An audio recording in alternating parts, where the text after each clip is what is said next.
Dollar short and a day late over here, aren't we? The only drawback we have of being on Wednesday is we're not exactly news at this point. So I'm not breaking any news for you guys, but I'm going to give you analysis of the weekend. First off, I spent the entire week in Las Vegas. All of last week's shows came from the hotel room, and a lot of meaningful things happened. With ESPN, we had a ton of coverage. And for MMA, we always cover the main events, the big events, but we don't always have a ton of coverage. 2 or 3 minutes here, 2 or 3 minutes there. And that's a growing and a changing phenomenon, but it's still limited for what it is because this fight was such a mega fight. We had hour-long shows, multiple of them. We were on the clock from 5 a.m. to 10 p.m. every single day. And after fight night, we stayed around the clock until 7 a.m.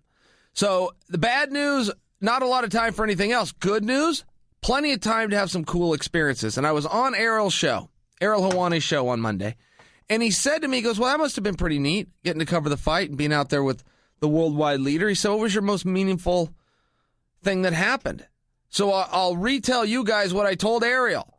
After the main event, after the big box office done, we get in an elevator, and it's kind of like a private elevator at T-Mobile. It shoots us up a few floors, and we have a set that's an outdoor set, like on the rooftop. So it makes for this beautiful scenic and overlooks Las Vegas. But there's not very many people up there. There's kind of just the staff and the crew. That's it. Security, and I would hit it about 20 people. Well, some dude comes up to me when we're up there, and he's in an all-white shirt with a bow tie, and he grabs me, and he says a couple of nice things, and we do a selfie. The whole interaction's about 20 seconds. I thought he was the waiter, and I thought he was the waiter because of what he was dressed in. Everybody at T-Mobile's in some form of a uniform. Everybody. From the parking attendants to the ushers to the guy that pops the popcorn and hands you your soft drink. I thought this guy was a waiter. At any rate, he was a perfectly nice guy. We exchanged hellos for about 20 seconds, and I go on about my life. A minute later, security has the guy, and they yell over to me, hey, Chael, do you know this guy? And I look up, it's the guy with the bow tie. And I kind of fan my hand up in a yes, a confirmation motion, and I say, yeah, I know him. And I go back to the text message I was sending, but now I can hear them, and I hear security saying to him, oh, okay, well, if you're with Chael, then it's fine. We didn't know you were with him. Just make sure you stay behind this line. So now it's dawning on me that he has used my name as an ability to stay in a place he's not supposed to be. He's not the waiter. He is a guy that has somehow got in the elevator and past security is where he's not supposed to be and attached himself to me, and I signed off on it. So I quickly grab security, and I say, hey, a moment ago when you asked if I knew that guy, I had just met him. I didn't know if you were getting ready to introduce me or what. He is not with me. I just happen to know him because I just met him. I just want to clarify this. And they go, oh, okay. We see the difference here. As we're finishing this conversation, dude in white shirt and bow tie beelines it for the stage, makes it up the stairs, jumps in front of Stephen A. Smith, so now he's on live TV, and yells, F the Mayweathers. Security grabs him and ushers him out. That was the most meaningful part of the weekend, and I had a hell of a good weekend. But that stood out because this dirtbag busted onto the show, and I was in large part responsible for it because I said I knew him. Guys, I guess we learned a lesson there in checking your words a little bit more carefully. Now, let's get into the fight. Awesome. The fight was awesome, and they started to jump the shark, and I could not have been more annoyed about it. I get to the press conference before the fight, so this would take us to Wednesday. This is media only press conference. So it's in the Caw Theater. Caw is one of the original Circus Olay shows, and it is exclusive to Mandalay Bay. So I've been in this theater before, but the relevance being it's a beautiful theater. Theater-style seats, nice and comfortable, stage on one side, audience on the other. It's this great-looking venue, but nobody's at it. It's just media, and that probably represented 100 people, which for a media turnout is an overwhelming success. But as far as an energy in the room goes, it is what it is. So it's a little bit down. So Conor goes first. Conor lights it up. Floyd goes second, and Floyd turned the volume way down. I mean, it's like he'd been shot in the ass with a tranquilizer dart. It was totally something we weren't expecting. It turned into the most boring event of the week. and possibly the cure for insomnia.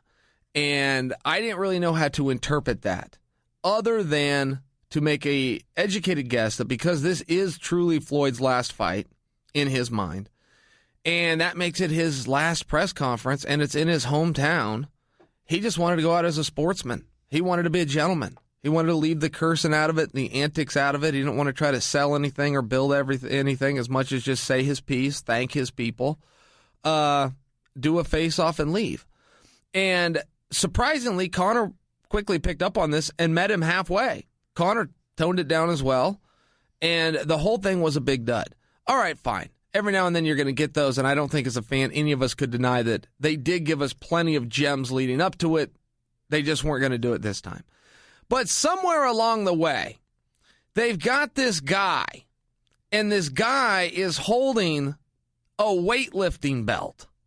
It's a straight-up belt with the buckle and all, padding in the back, buckle in the front, that a guy at a gym would put on around his waist before he did a heavy set of squats.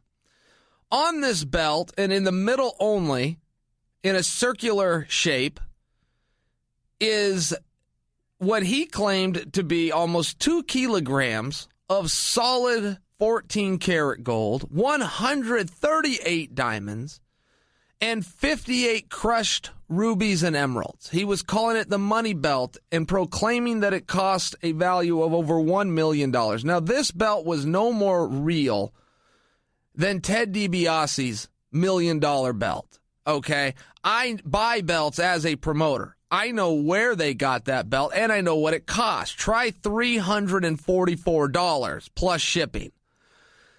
Fine, he's got a fake belt, fine. The problem is this fight isn't for a belt. There is no title on the line. And though he called it the money belt because this is the money fight, a belt such as the money belt does not have a lineage. Meaning if Floyd, in this case, won the belt, in Floyd's next contest, the belt is not on the line because it's not a real belt and it's not a real title. And then when he tried to embellish or straight up lie about the value of the belt, I was just put off. It's like, guys, we're creating something here, but it's because we're all buying in. Okay, this is pro wrestling. We're all willful participants in suspending reality and pretending that this fight makes sense. Even though we know it doesn't, we're going to pretend that it does. But when you bring in a $344 belt claiming that it's got a value of $1 million, he then left it unattended for over an hour in the lobby of the Mandalay Bay. I stood right next to it and filmed shots next to the unattended $1 million jewel of a belt that's got a buckle in the back. It didn't even have snaps. It didn't even have Velcro. It was a weightlifting belt, which is why you never saw Floyd put it on. They had to hang it over his shoulder. That really annoyed me. Whether it should have or not, it did. Because it insulted my intelligence. As a fan, as a voice, as somebody that's been hyping this fight up for you guys, telling you why you should be excited, and it was legit and sincere. There was really something special to see here. It was a spectacle, sure it was. But every 10 to 15 years, we like to do that. Every 10 to 15 years, we like to have a spectacle. Nothing wrong with it. That's worth our money. That's worth our time and our emotional investment. When you bring out a fake belt, an ugly one on top of that, a weightlifting belt with a round fake circle in the middle that you're claiming is valued at over $1 million. It's like, guys, I'll play along as far as I can, but now you've just insulted me. We can't go along with that. So let's get to the fight.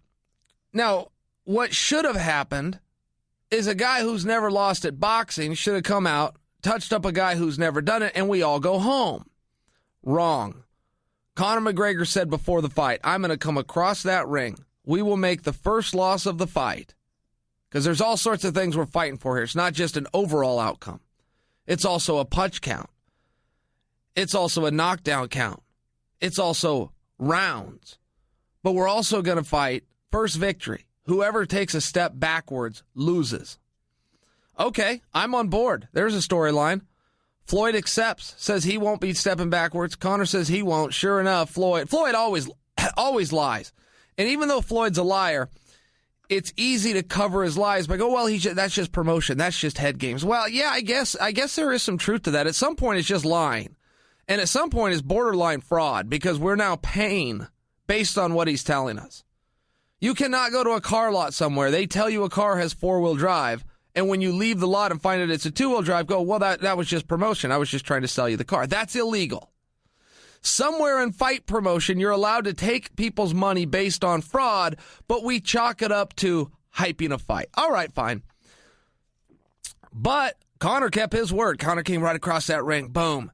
Hit him with a jab, followed with a cross, went downstairs, 2 shots to the body, came right back upstairs. There was 9 seconds left in the first round before Floyd Mayweather took either one of his hands and moved it in a forward direction, simulating a punch. 9 seconds, he was frozen. And I realize that Floyd and his team are trying to rewrite history and say that that was the plan. I can tell you as a fighter, it's never the plan. Giving rounds away is never the plan. Taking 30 punches and returning none is never the plan. Dragging a fight on instead of giving an amateur out of there as quickly as you can, protecting yourself, protecting your sport, and getting to the locker room successful is never not the plan. Round 2 comes, more of the same. Conor's teeing off. This time Floyd's throwing back a little bit, but nothing's happening. Round 3 comes. It's more of the same. Round 4, Conor's running away with it. Not even close. Now, we are all noticing Conor's starting to fatigue a little bit, but he should. He's the only one doing anything. And he's in a brand new environment, which is going to create stress, and there's nothing that creates fatigue more than stress. Round 4 comes. Conor's lighting him up again. This time Floyd fires back. And as soon as Floyd fired that straight right that should have caught him, should have hurt him, possibly even put him down, Conor slips outside, returns with a counter uppercut, followed by a hook, followed by a straight of his own. And that's when all of the fighters in the room, the people that understand fighting, all of us just sit back and go, oh my God, this guy knows how to fight. This guy can box. That was the biggest moment of the fight. When Floyd mounted his best offense, Conor slipped, counter uppercut, hook, straight left hand. When you guys saw it on TV, I imagine it looked pretty easy. For me to sit here and explain to you the skill involved with that particular counter combination would be very hard for me to do. I mean, it was amazing. They went back there fighting some more. And the whole thing Conor did was amazing. Even if Floyd wants to stand there and not offer him the resistance we expected, just to find his range. You guys will watch professional boxing all the time, and you'll see one guy missing. You'll see NBA, professional basketball players, they'll put up air balls. I mean, they don't even get close. That's a lot of times what boxing should look like. You see it in mixed martial arts, too. Professional fighters, and they're missing completely. Well, that's because range is a really hard thing to know. It's really hard to know where is my opponent in relation to me. Then when you factor in a guy who's moving, even harder. Then when you factor in the greatest defensive fighter of all time, it was remarkable that Conor just kept hitting him. I couldn't believe it. And Conor's setups are next to not even there, particularly with his power left hand. Yeah, throw a jab up, but that's very basic. Sometimes he'll throw a hook, but that's very basic. He just says, I'm coming with the left, and he'll drop it in your face. He'll change elevation and drop it in your gut. He'll come back up, drop it in your face. I could not believe, when he fought Eddie Alvarez, we saw this a lot too. When he fought Dennis Seaver, we saw it a lot too. With Jose Aldo, we saw it one time. But the point is, he just keeps finding that left hand.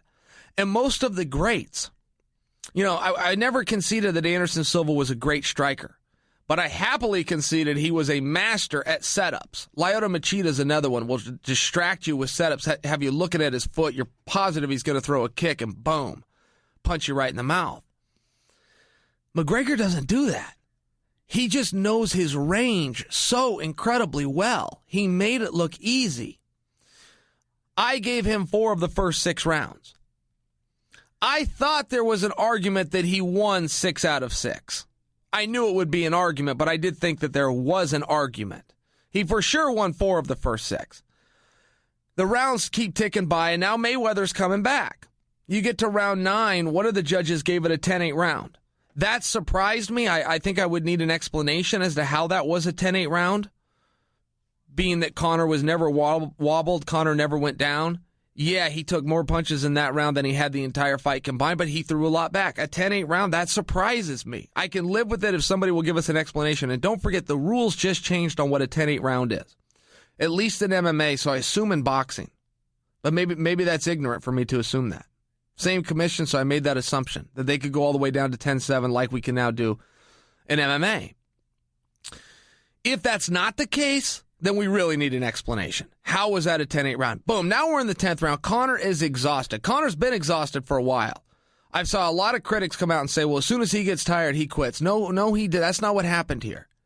He was tired for a meaningful period of time, and he was pushing through it. His feet were still moving. Yeah, he wasn't quite as quick at getting out of the way. He was taking some more shots, but he's still fighting. The 10th round comes, he's got nothing left.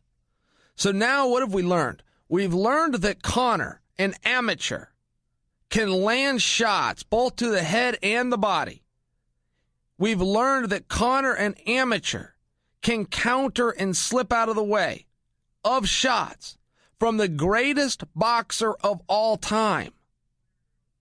We also learned that, he didn't have the endurance to hold up for 10 rounds, but he did it for a half an hour. That is a remarkable feat. A absolutely remarkable feat. And he still never went down. When he was exhausted, he wasn't getting out of the way. He wasn't slipping and weaving even as well as he said he was. He said, I was catching those on my shoulders. He needs to rewatch it. He was catching them flush on his chin. But he shouldn't be embarrassed about that. He should be proud of that. Not only did he land strikes on the best of all time, he took the best of all time's punches hard on the chin, never wobbled and never went down. Referee steps in and breaks it. The referee did him a favor. I didn't have a problem with the stoppage. And historically speaking, yes, it was early. Without question, it was early.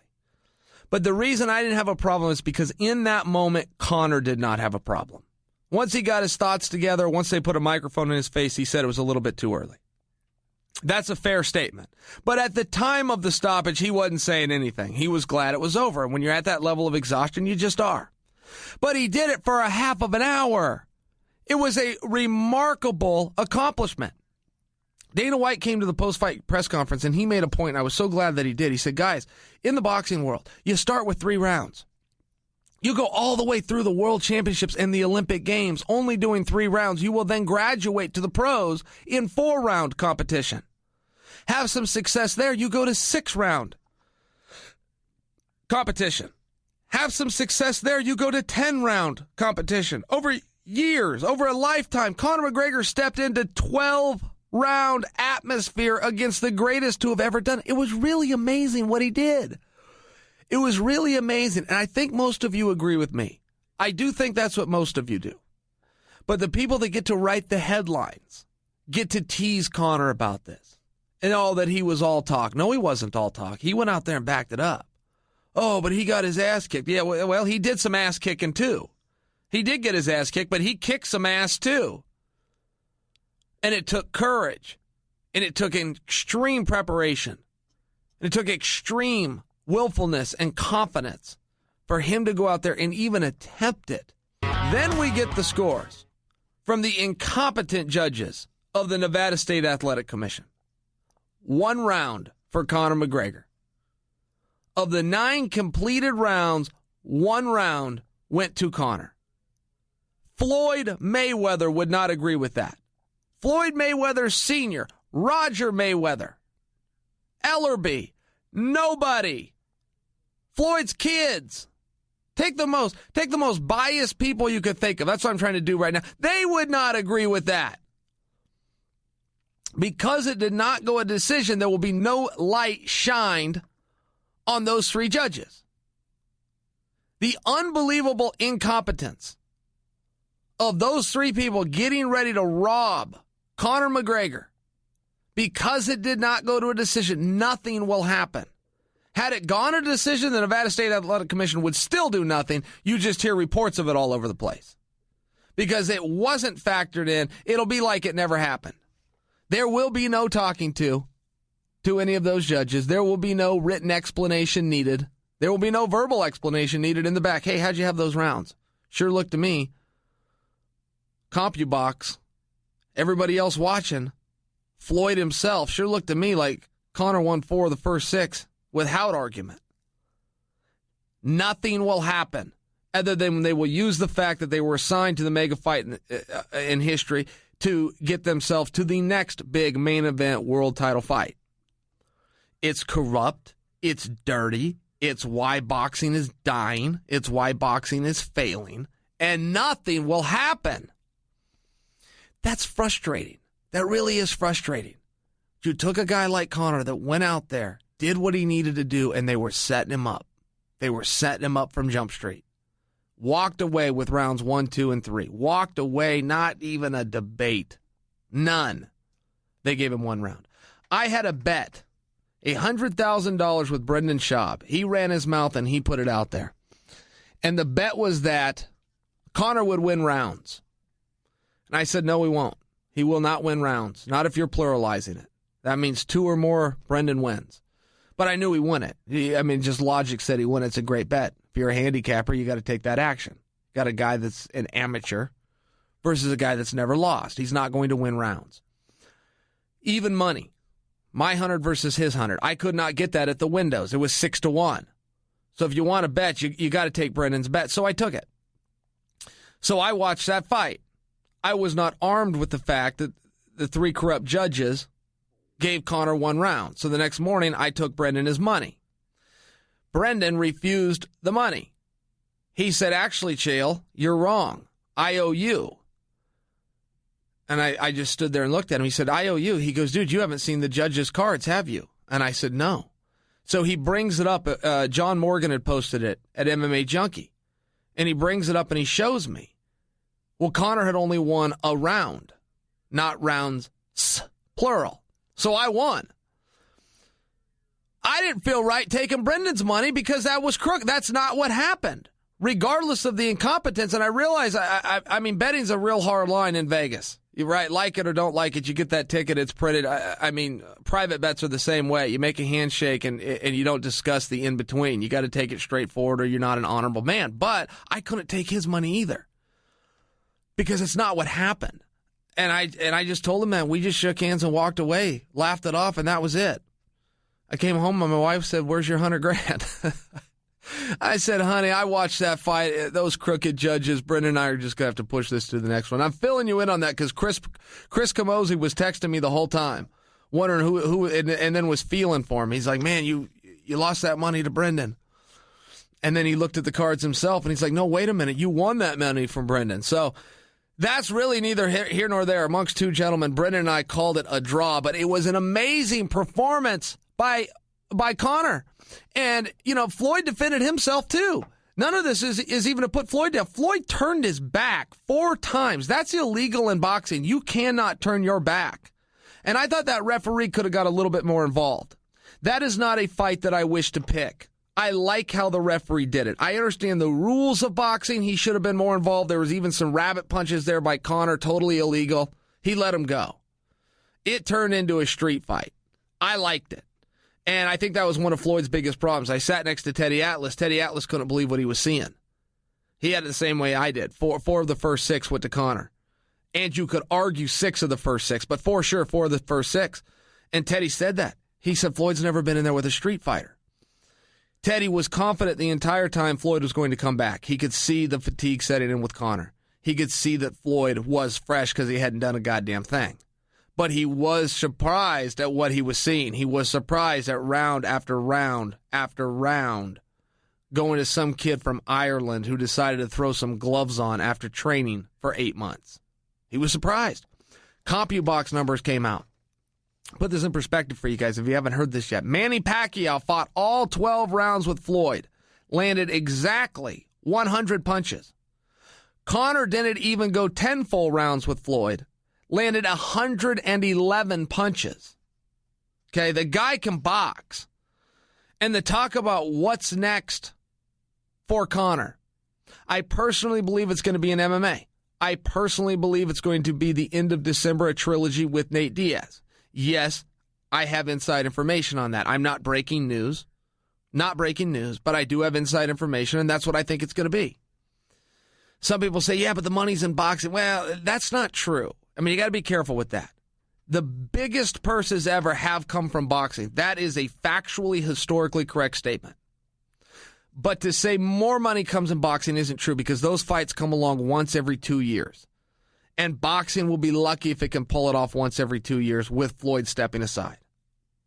Now, if one of these guys, and I'm talking about either Canelo or Triple G, if one of those guys can grab the torch and run with it, great. Maybe we'll keep seeing these big mega fights, but then they're going to need opponents, and some things are just going to have to line up. They're just going to have to line up right. So the biggest money has come in boxing. That is true, but not the most money. MMA, between Bellator and the UFC, they're paying out millions of dollars, and they're doing it every single Saturday, not just once every couple of years. So I think that Conor's going to return. If you want to speculate about him in boxing, him versus Floyd, if this gets built up, if you bring in the corruption of the judges, if you bring up the way that it was judged, if you bring in the way that it was refereed, that Floyd was allowed to turn his back 4 times, what he is not allowed to do, you could get some talk going here. You could get some dialogue going for a rematch for this. And the only thing more embellished than Floyd Mayweather's personal wealth is Floyd Mayweather's pay-per-view numbers. Neither is true. Both are great. Neither is true. My point being, this fight was a cash grab. Mr. Billionaire, Mr. Money Floyd, he needed the money. He's going to need the money again. And if the right kind of hype, the right kind of speculation was to come out, and it's got to come out this week. It can't, if they miss this week, they're going to miss the whole thing. You can't light a fire on something that went away. It's a little fire right now, little bit. They got to throw some gas on it. We'll see if they do. But you could see that fight again. You could see that fight again, but we're going to know in the next week here. We're halfway through it already, and I'm not seeing enough buzz going on. I'm seeing more buzz coming in from Paulie's side, which I'm personally down with. I would personally watch Paulie and Conor, but I would rather watch Conor and Nate. I would rather watch Conor and what he does, which is MMA. But his boxing skills cannot be called into question anymore. Absolutely not. His courage can't be. Nothing about Conor can be called into question. There is no fakeness there. There's a showman, sure, but he means everything that he says, and he's got the skills to back it up. And rhetorically, I don't have the words to give you as big of a compliment as I feel is owed to Conor. I want to give him the biggest compliment I can. I'm trying. I just don't know what to say. It was amazing. It was absolutely amazing that a guy who had never done it went a half of an hour with the best to have ever done it and still never fell down. Still never fell down. Referee stepped in and said, you're not defending yourself enough. Okay, fair enough. That's part of the sport. We can stop and go home here. But it's been a half an hour. He landed 111 shots. He took over 111 shots and stayed standing. Fatigue set in. It should have set in. It was absolutely remarkable. I'll give you guys something else. This was driving me nuts all week. I really like to operate in the realms of reality. That's important to me when you're dealing with a true sport. If we're talking about WWE, let's believe whatever we want to believe. Okay? That's a movie. That's for fun. But this is supposed to be a real sport. So they bring out a fake belt that's worth $344 and claim that it's $1 million, and people eat that up. I mean, it was an ugly belt on top of that. It's a weightlifting belt, for God's sakes, with a little plate put in the middle of it. 2 kilograms of solid 14-karat gold, 138 diamonds. And then he just left it in the lobby of the MGM Grand, and nobody even tried to steal it. Everybody knew it was fake. You take one look at the thing up close. They advertised that the biggest boxing fight of all time was Pacquiao versus Mayweather at 4.4 million buys. DirecTV, of which I am a shareholder, Dish Network, of which I've done work for, Time Warner, Comcast, none of those publicly traded companies with public information backed that number. $4.4 million was a straight-up lie that came out on a press release, and nobody in the media thought to challenge it. That fight between Mayweather and Pacquiao was an absolute blockbuster hit, and it did between 1.8 and 1.9 million buys, which is incredible. In the world of pay-per-view, if you hit 1 million, that's an absolute home run. If you hit close to 2 million, grand slam, they hit close to 2 million. But they advertised that they did 4.4 with absolutely no validity. From DirecTV, from Dish, from Time Warner, from Comcast. Nobody backed that claim.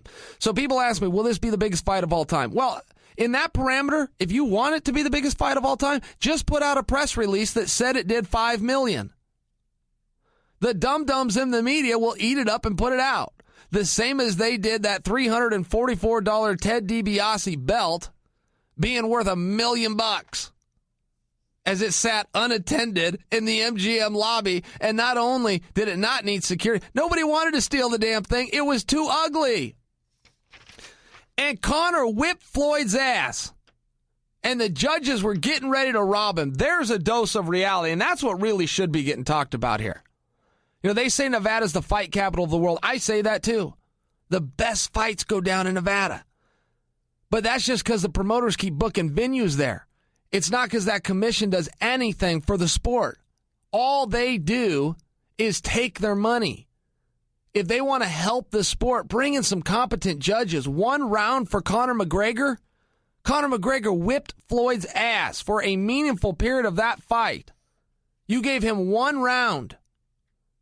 Fine. Stuff like that in sport happens all the time. All the rest of us want to see is something happen to those judges. Should they be suspended? Yeah, they should. Yeah, that was flat crooked. But we'll live with less. We'll live with a meeting. Have a meeting, have them explain what they saw. Tell us how a guy that threw 1 punch with only 9 seconds in the round won the round. Tell us how a guy who turned his back 4 separate times. Tell us how a guy that 8 punches had his punches slip. Just tell us how he won rounds. Put up your explanation, and we'll listen to it. But let's at least have that. Let's get a meeting. Let's get everybody together. Let's hear what you have to say. Let's rewatch the fight. We can live with that. We don't need to see people lose their jobs. We don't need to see people be publicly embarrassed unless they were crooked. At this point, I'm being very nice and very fair and just saying they were incompetent. They just simply had incompetent judges in there. I hope that I'm right. But it's also very fair for me to say, if we're going to clean up this sport that we continue to accept wagering on, that we continue to charge people to watch, both closed circuit and live at the gate, it's important that we have competent judges in there. That thing was 6 minutes from going to a decision. And it looked like Floyd might have been coming back and maybe could have stole it. Conor for sure had won 6 rounds. So now you're looking at a draw or you're looking at a 10-8. One judge had given a 10-8. I think that warrants review.